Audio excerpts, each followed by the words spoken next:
Hello. Vocal nodule.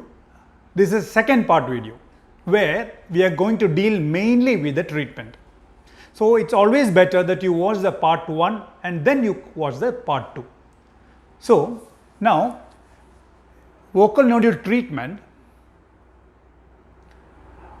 depends upon whether the patient is in the early stage or in the late stage. I have clearly told in the part 1 video about the early stage and late stage. So if it is in the early stage, we'll surely always will opt for medical treatment or voice therapy first.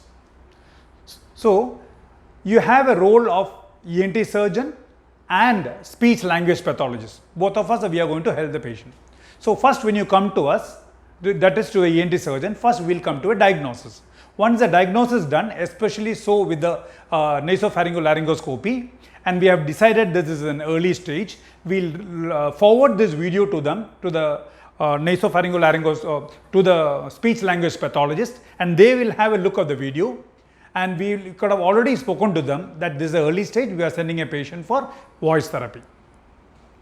Now, first thing they are going to do is, they are going to assess your voice.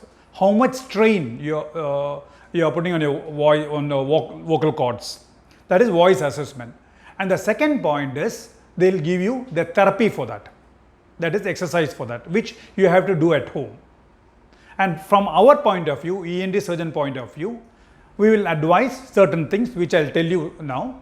And we will start with a proton pump inhibitor like pantoprazole or omeprazole, because most of these patients, they suffer from reflux from the stomach, acid coming up from the stomach into the throat and the voice box. So we will give you a proton pump inhibitor for a short duration, which has to be taken in empty stomach. After that, we will refer you to the speech language pathologist. So first, the voice assessment. For voice assessment, what they do is, they will ask you to say e, u. These words. To start with, you have to say that word continuously, and they will assess how long you are able to say that word, like this.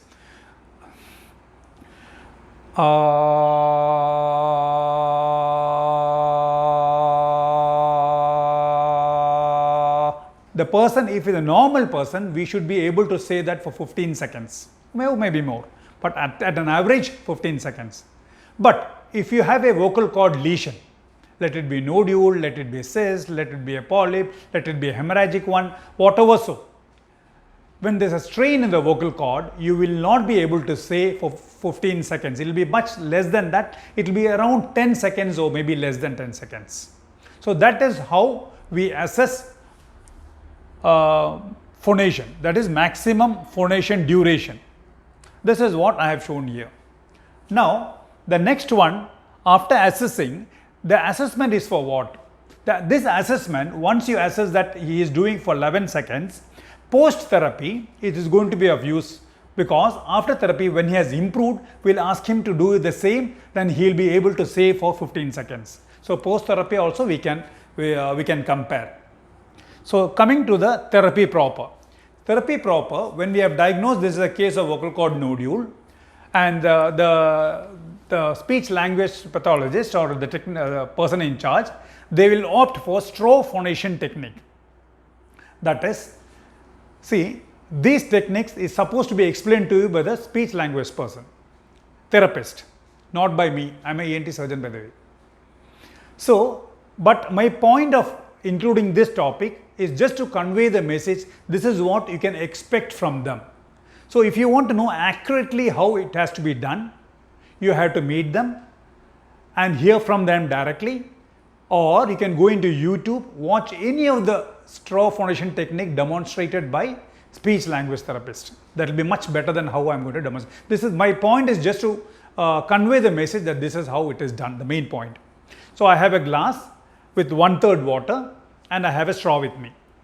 Now I am going to start with straw phonation technique. What I will do is, this straw has to be on the surface of the water, and I will have to say the word ooh in such a way that the bubble just comes out, it's not blown, I am not blowing it, it's just come out in such a way. I will try to demonstrate, by the way. like that. You have to say the word continuously, ooh, like that, and keep it on the surface and bubble has to come out. And by the way, another one point is the straw has to be like this, not slanting. It has to be like this, like this, straight. That is one point. For demonstration papers only I am doing. Now, when the person or the patient is able to do that, the next we will progress to the next step, proceed to the next step. That is, instead of keeping the straw on the surface, you dip it down inside the water, and same thing you have to say ooh in such a way that you are able to hear your own voice, and the bubble is able to come out slowly up. You are not blowing it. This is the point. You should be able to hear the voice, your own voice, and the bubble just have to come out. I'll try to demonstrate.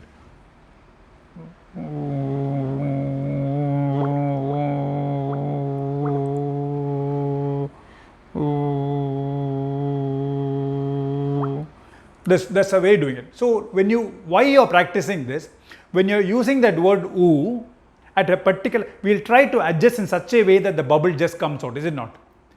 That particular loudness or pitch is what is required for you to use it routinely, whether at home or at workplace. That is the idea. It should not be more than that.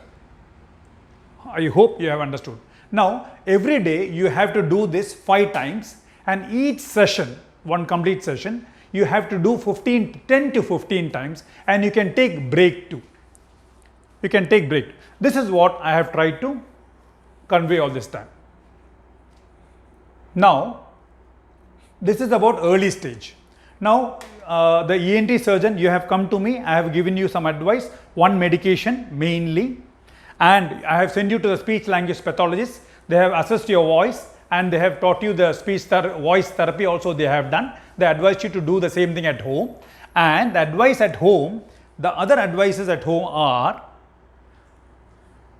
before going to that, if suppose the patient happens to be a teacher, they have a special instructions, in the sense what you are not supposed to do and what you are supposed to do if you happen to be a teacher, because in teachers are very common.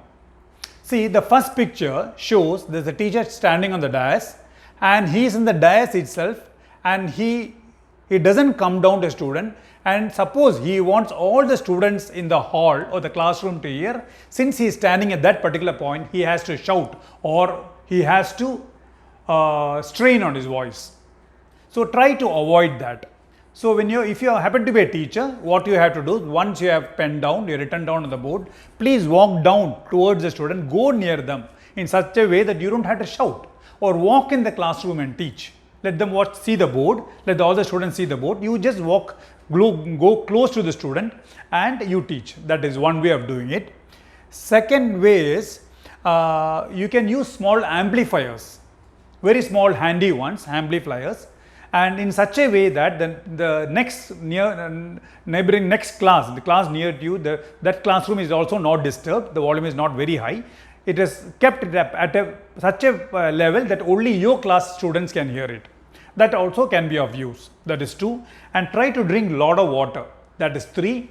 And once you have taken one class, you want to revise, ask the students to do it. Suppose you have about 10 points to discuss. You have already conveyed 4-5 points. Stop at that 4-5 points and ask each student to repeat one point each. So you get a break, voice rest, and you drink water meantime, if possible lukewarm water, and the revision is also done. Then proceed with the next 4 to 6 points. So in that way, there will be interaction between you and the students, and you get a voice rest, and you get time to drink water also. So these are the ways the teachers have to deal with their professional life. Now at home, when you have come to us, soon after you go home, for the next 2 days, try not to speak a single word. Rest for complete 2 days. Suppose you want to call somebody, ask them to go, you want to sleep, you want to drink something, you want to talk to them, you don't want to talk to them. So only by sign language for complete 2 days. Why? What is the idea of that? The idea is, one is when you take complete rest, You will be surprised to see when you start talking in the third day, you will be surprised to see the difference in you. So you come to know that just with complete voice rest, lot of things can be changed. That is one. You get the confidence that this is going to work. That is the main idea of doing it, and you start relaxing also. That's what we want from you. We want to make you realize that voice rest alone can help you a lot. That's why. Now that is for 1-2 days. After that, you should use your voice in such a way, like how you have been, the loudness in such a way that how you have been doing for straw phonation technique. Only that much of voice means you are hearing your own voice and you are blowing. Only that much means not a far away place. So suppose you want to call somebody who is standing far off, you call the person near, or if possible you go near the person. So the idea is you talk to somebody who is there in your arm's length. When you stretch your arms in this distance, whoever is near you, you talk to them and you talk to them. Suppose they are far off, call them near, you walk near, you go near them. That is 2. And try to avoid whisper, which is not good. We feel whispering is good. No, it is not. So try to avoid whisper. These are things, and drink a lot of water, of course. There are other instructions which I'll tell you. Now, try to avoid coffee, beverages, lemon juice, orange juice, and spicy food. If you are a smoker, quit smoking. Try to avoid passive smoking. These are things which are not to be done. So what are the things to be done? You relax. Sleep at the usual time, normal. Get a good sleep. And take food at regular time. So you change your lifestyle completely, and you should know how to manage your children best. Just by shouting alone doesn't solve problem. So you have understood that by shouting you are harming your own body and the child is not changing. So you have to change your technique. And just shouting and beating someone doesn't solve the way. You change your option and see how it works out. So these are instructions at home. Now, after doing all this, there is failure of improvement. There is no improvement. Still your voice is not good. You have all the complaints. Means the voice therapy has failed. So this is an indication for surgery. The surgery is microlaryngoscopy and excision of the nodule. That is the treatment. So that is for the last stage. So for that, once it is decided that this particular patient has to undergo surgery, we will admit you, take a consent from you. In that consent paper, the diagnosis will be written and what surgery you are going to undergo and the complications of the procedure. The most common complication being breathing difficulty post-operatively. The most common one. You have so many other like pain, cough, slight blood stain, so many, but main point I am telling you. Meanwhile, the investigations will be going on. All the investigation necessary to show that you are fit to be taken to the operation theatre. With all this investigation, you have to meet a physician and the physician will examine you and he'll give a clearance for surgery. With this clearance paper, go to the anesthetist, meet the anesthetist, he will examine you and he'll advise you a few things and he'll give you a clearance for anesthesia. With that done and the operation being posted for the next day, today from midnight you are not supposed to eat or drink anything. Next day is the surgery and the surgery procedure takes hardly 45 minutes or maybe less than that. But you will spend approximately 1 to 1.5 hours inside the theatre complex. So once the surgery is done and we are back in the room, for next 4 hours, you will be advised not to eat or drink anything. Meanwhile, IV fluids will be going on and the staff nurse will come and check all the important parameters. And you will be getting when you start taking orally, you will be getting antacids or proton pump inhibitors like omeprazole or pantoprazole, along with that mild painkillers like acetaminophen group, like paracetamol, Calpol, Dolo 650, like that. Mild ones only. And during the discharge, you will be getting the same medicine and reflex medication you have to take for some time, at least for 3 weeks or maybe more than that. Just follow the instructions given by your doctor. So at rest, when you are discharged after the surgery, you will be advised complete voice rest for 2 days and lifestyle modification, which I have already mentioned before, and arm's length speech, which also I have told you, and avoid whisper. So this is how we manage a case of vocal cord nodule. And by the way, most of the patients, most of them, believe me, they improve with medical management, provided you follow the doctor's instruction, mainly your lifestyle modification.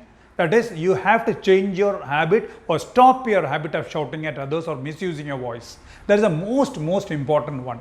Along with that, we will help you to recover faster. So the treatment part here is mainly in you. You have to follow the instruction and change your lifestyle modification. You have to do lifestyle modification. You change your habit. That is most important. And once the surgery is done, please don't be under the impression it's going to be 100% okay. You're going to go back to your whole habit of shouting again and you using your voice once again, misusing. It's not going to harm you again. No, that is not the truth. So surgery is not a solution and it's not the end of it.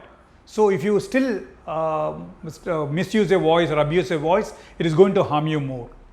So medical treatment first, last is the surgical treatment. The most important message, take home message, is that you have to stop shouting or misusing your voice or abusing your voice.